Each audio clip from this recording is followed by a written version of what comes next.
दोस्तों नमस्कार। Kaushambi teachers academy में आपका स्वागत है। दोस्तों कल की क्लास में हम एनसीईआरटी क्लास 5 के चैप्टर 16 तक बातें कर चुके हैं। आज चैप्टर नंबर 17 से स्टार्ट करते हैं। चैप्टर नंबर 17 का नाम है फांदली दीवार। तो इसमें पहला पॉइंट है नागपांडा अफसाना मसूरी बास्केटबॉल टीमें कहाँ स्थित हैं। तो ये हैं मुंबई राज्य में स्थित है। उसके बाद अगला पॉइंट है Victoria terminal railway station. Victoria terminal railway station जो कहाँ स्थित है, तो ये भी मुंबई राज्य में स्थित है। उसके बाद अगला पॉइंट है सोलापुर कहाँ स्थित है। सोलापुर ये भी जो है मुंबई राज्य में स्थित है। दोस्तों अगला नोट पॉइंट है यह पाठ समाज में लिंग भेद दूर करने के लिए है। यानी फांदली दीवार नामक चैप्टर दिया गया है। इसमें बच्चों को समाज में लैंगिक भेद मतभेद जो उत्पन्न होते हैं उसको दूर करने का बच्चों में प्रयास किया गया है। उसके बाद अगला पॉइंट है बच्चू खान।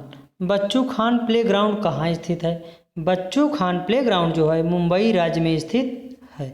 उसके बाद अगला नोट पॉइंट है यह ग्राउंड कोच मुस्तफ़ा खान के नाम पर बनाया गया था।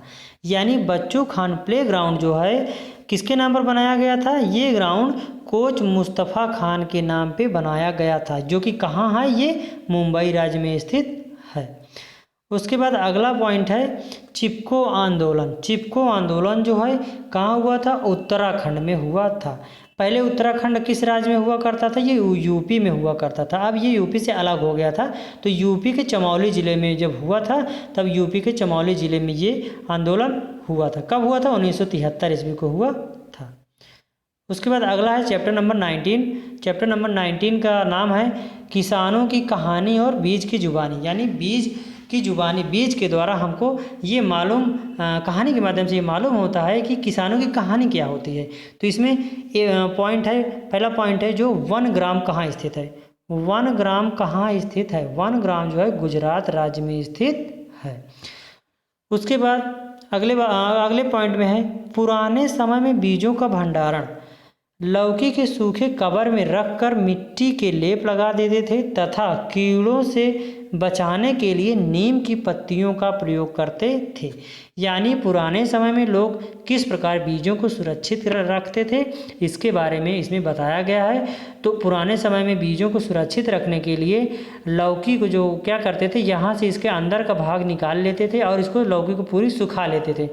उसके बाद इसमें जब जगह हो जाती थी इसमें छोटे छोटे बीज सुरक्षित रख देते थे और इसी में क्या करते थे, नीम की पत्तियां लगा देते थे यहाँ वहाँ।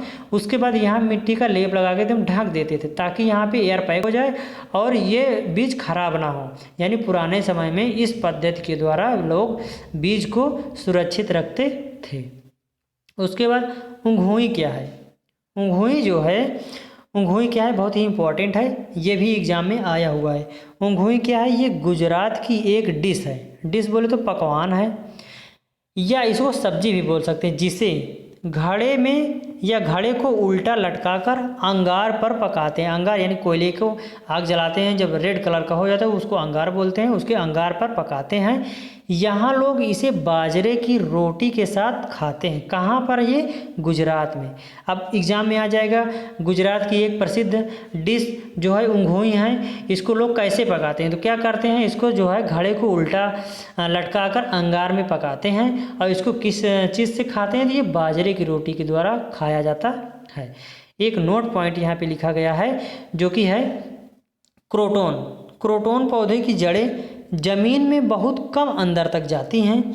जब यह मुरझाने लगती हैं तो किसान समझ जाते हैं कि खेती को पानी की आवश्यकता है। यानी कैसे, क्रोटोन एक पौधा होता है जिसकी जड़ें जो है ज़्यादा ज़मीन के नीचे नहीं जाती हैं, इसी पहली ही परत पे रहती हैं। और जब ये पौधा सूखने लगता है तो यहाँ के लोग समझ जाते हैं कि फसल को अब पानी की आवश्यकता है और वो लोग अपनी फसल को पानी देते हैं। उसके बाद अगले चैप्टर में है, अगला चैप्टर है पार्ट 20, जिसको हम बोल सकते हैं कि किसके जंगल। यानी जंगल के बारे में इसमें पूरा चैप्टर में बताया गया है और इसमें ये बताया गया है कि जंगल का अधिकार किसका होता है या किसके जंगल होते हैं। तो चैप्टर 20 है किसके जंगल। इसमें पहला पॉइंट है कुड़ुक क्या है। कुड़ुक जो है झारखंड में आदिवासियों का एक समुदाय है। क्या है? झारखंड में आदिवासियों का एक समुदाय है। क्या? कुड़ुक। कुड़ुक किसे कहते हैं? झारखंड में आदिवासियों का एक समुदाय होता है। उसके बाद अगला पॉइंट है कुड़ुक भाषा में जंगल को क्या कहते हैं। कुड़ुक भाषा में जो जंगल को क्या कहते हैं, या कुड़ुक भाषा में जंगल को तोरंग नाम से भी जानते हैं। अब जंगल अधिनियम 2007 क्या कहता है?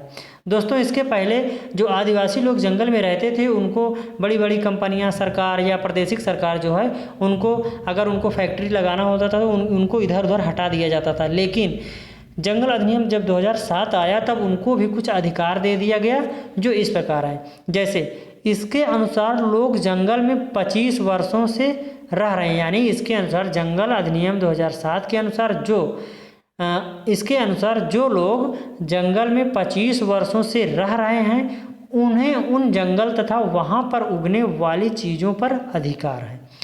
उनको वहाँ से ज़बरदस्ती हटाया नहीं जा सकता है। उनको सुरक्षा का कार्य वहाँ की ग्राम पंचायत द्वारा किया जाता है। यानी वही हम बता चुके हैं, इनको कुछ ना कुछ अधिकार दे दिया गया है जंगल अधिकार अधिनियम 2007 के द्वारा कि अगर कोई भी आदिवासी जंगल में 25 वर्षों से रह रहे हैं तो वहाँ पर उन जंगलों में, पेड़ पौधों में और वहाँ की वनस्पतियों में उनका कुछ ना कुछ अधिकार होता है। उन लोगों को आप ज़बरदस्ती नहीं हटा सकते हैं। उसके बाद अगला है एक टिन ज़मीन। एक टिन ज़मीन क्या होता है? ये भी बहुत ही इंपॉर्टेंट क्वेश्चन है दोस्तों। पिछली बार भी सीटेट की एग्ज़ाम में या 2-3 बार ये पूछा जा चुका है। तो एक टिन ज़मीन क्या होता है? एक टिन ज़मीन को जितनी ज़मीन में बोया जा सकता, एक टिन बीज को जितनी ज़मीन में बोया जा सकता है उतनी ज़मीन एक टिन ज़मीन कहलाती है। यानी इसका कहने का मतलब है जैसे एक टिन ज़मीन यानी एक बर्तन होता है, इसको नाप पे एक टिन जो बीज ले लेते हैं, इसको जितनी ज़मीन में बोते हैं ताकि जितने भी ज़मीन में ये सफल अच्छे से उग आए और पैदावार अच्छी हो, जितने बीज की आवश्यकता होती है उसे एक टिन ज़मीन कहा जाता है।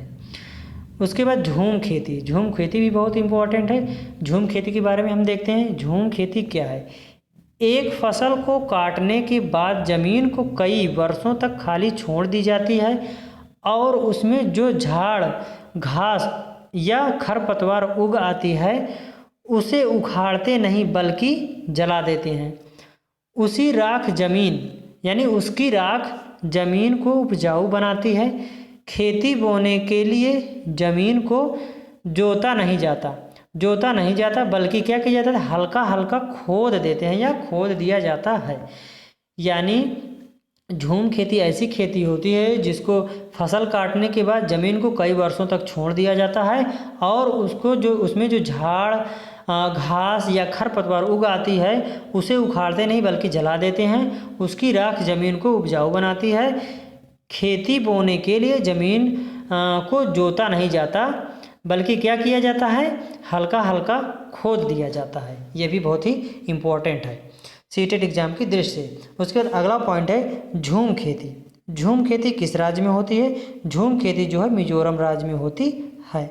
उसके बाद अगला पॉइंट है मिजोरम की प्रमुख फसल कौन सी है? मिजोरम की प्रमुख फसल चावल होती है। दोस्तों ये रहा आज का वीडियो। दोस्तों वीडियो अच्छा लगा हो तो लाइक और सब्सक्राइब जरूर कर लें ताकि रोज़ाना की अपडेट मिल सके। Thanks to all.